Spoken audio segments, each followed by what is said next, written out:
అమ్మా ప్రసాద్ వైఎస్ఆర్సీపీ సోషల్ మీడియాలో అందరికీ సుపరిచితున్నే. గత 6 సంవత్సరాల నుంచి ఎన్నో వినూత్నమైన వీడియోలు, రాతపోస్టులు పెడుతూ ఎందరో ప్రేమను పొంది ఉన్నాను. మీ అందరి ప్రేమకు శిరస్సు వంచి నమస్కరిస్తున్నాను.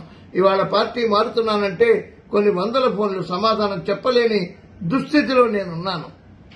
నేను పార్టీలో ఒకే ఒక వ్యక్తిని నమ్మాను. శిరస్సు వంచి వేల దండాలు పెట్టాను.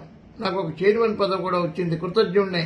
కానీ సీఎం గారిని కలవకుండా, నా దగ్గరున్నటువంటి వినూత్నమైనటువంటి ఆలోచనలు చెప్పకుండా నన్ను ముఖ్యమంత్రి గారికి దూరం చేసి, నన్ను వామనావతారంతో నన్ను తొక్కేసినటువంటి ఆ మహానుభావుడు పార్టీకి ఒక శకుని వంటి వాడు. నేను ఎంతో ఆర్థికంగా నష్టపోయాను. ఏ పని చెయ్యలేదు. ఎక్కడా నాకు గౌరవం లేకుండా చేసినటువంటి ఆ మహనీయుడికి కూడా ఒక నమస్కారం పెడుతూ, రాబోయే కాలంలో మంచి ప్రభుత్వం రావాలి, అందరూ బాగుండాలి, ఈ స్నేహం ఉండాలి,